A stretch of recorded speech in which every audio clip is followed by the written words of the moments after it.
House Chair, the President has a tendency to run away when we speak here. He did it during SONA and I see he's doing it again. But his colleagues will inform him. We must begin by conveying our heartfelt condolences to the family of Tlamulo Samo, a 19-year-old young man from Limpopo whose life was brutally cut short in Mossel Bay yesterday. We extend our sympathies to his parents, his sister, Nonhlanhla, and all those who loved him. It is believed that Tlamulo was a victim of the lawlessness which has engulfed our nation over the past months and weeks. Welcome back, Mr. President. House Chairperson, the President and Commander-in-Chief of the EFF has for many years warned against the normalization of Afrophobic vigilantism and the hatred against Black Africans would eventually cost innocent South African lives. This is precisely because the cousin of xenophobia is tribalism. The cousin of Afrophobia is tribalism. The two are simply inseparable. Mr. President, what should concern you even more as head of state is that these vigilante groups are not operating in secret. They are breaking the law openly in front of law enforcement officers. They are beating and assaulting people in front of the police. Why should we not believe that this violence is state-sponsored?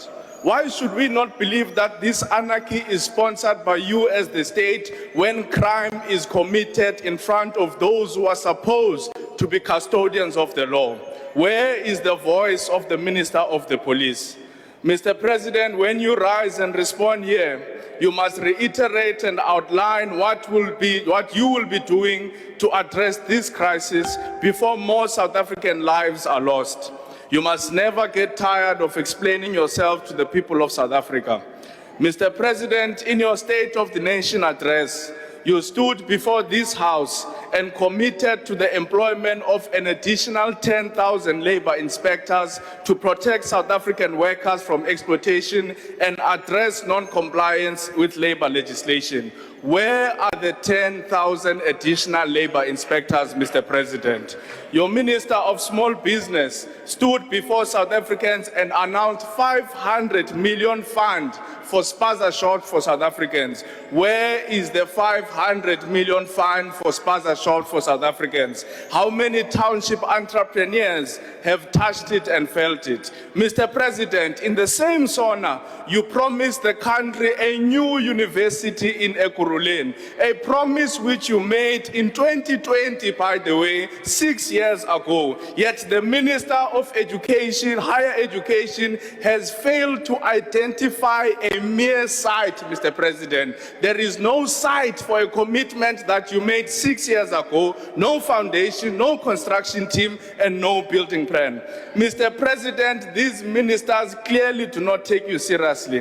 When a president speaks and makes a commitment before the nation, ministers and government departments are supposed to work around the clock, day and night, to ensure that the commitments made by the president become the reality. Yet, time and again, your promises are ignored by your own ministers. Do you not think that you have lost the moral authority to discipline them? Because leadership is not just about giving instructions. Leadership is about setting an example. How do you demand accountability from your ministers when South Africans are still waiting for accountability from you, Mr. President? How do you insist on transparency from your cabinet when the Phala Phala scandal continues to cast a shadow over your presidency? Mr. President, South Africans watched in disbelief as allegations emerged that millions of dollars were hidden and stuffed under couches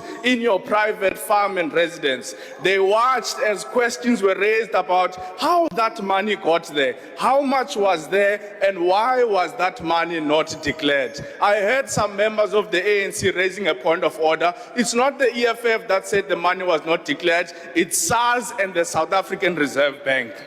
But perhaps the reason why so many South Africans remain uneasy about Phala Phala is because it reminds us of your questionable relationship with big business interests, Mr. President. It has revived questions that have followed you throughout your entire political life. You know, Mr. President, when many of us were growing up in the student movement, we were told that you were the preferred candidate for big business. We were told that you enjoyed the support and mentorship of the Rupert, of the Manel, and the Oppenheimer family. We were told that they regarded you as their guy. We were told that you are their protege. We were told that when President Nelson Mandela chose Thabo Mbeki as his deputy president, you became so upset that you didn't even attend President Mandela's inauguration.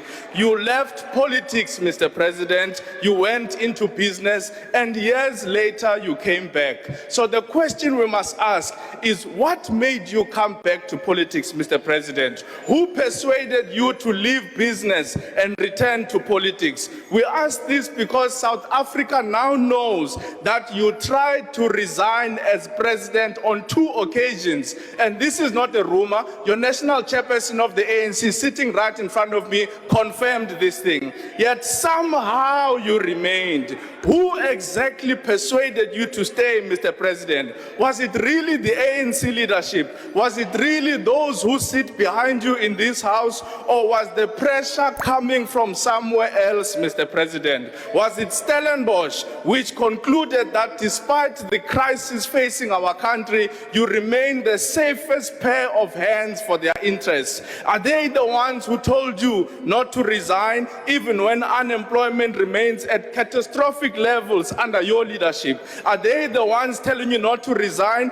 even when millions of young people wake up every morning without hope of finding work? Are they the ones telling you not to resign even when workers struggle with rising costs, rising petrol, rising diesel, rising wages, deepening their further poverty? Are they the ones telling you not to resign, Mr. President, even when municipalities are failing to deliver basic services to our people? Are they the ones telling you not to resign, Mr. President, even when the Constitutional Court told you and your party that what you did was wrong by using your majority to try and hide the truth? Are they the ones who are telling you not to resign, President, even when your own conscience is telling you to resign, Mr. President? Mr. President, Phala Phala is your Achilles heel.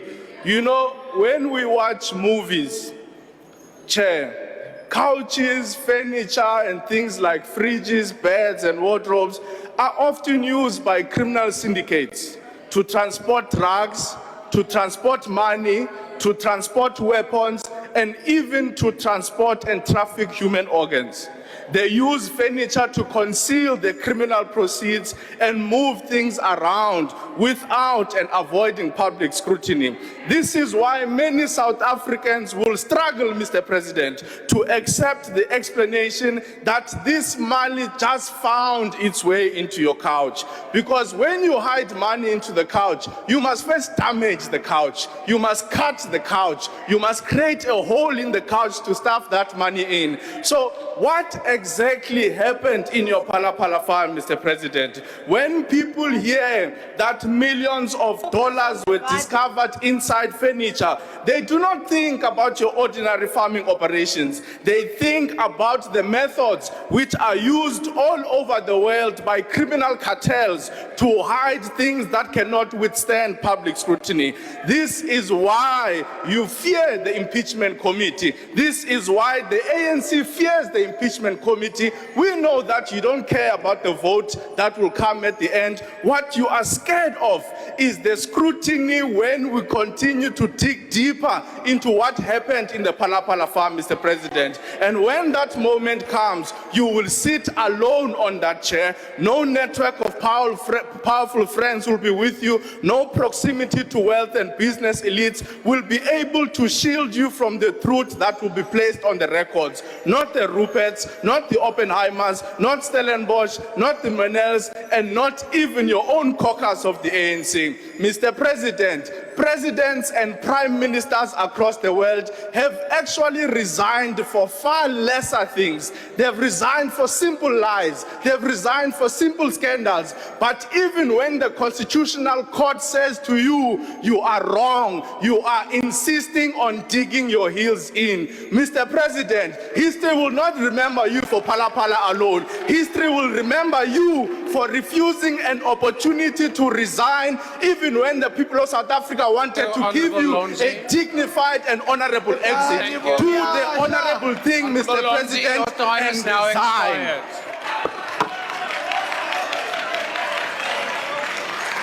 The Honourable Douglas. Thank you.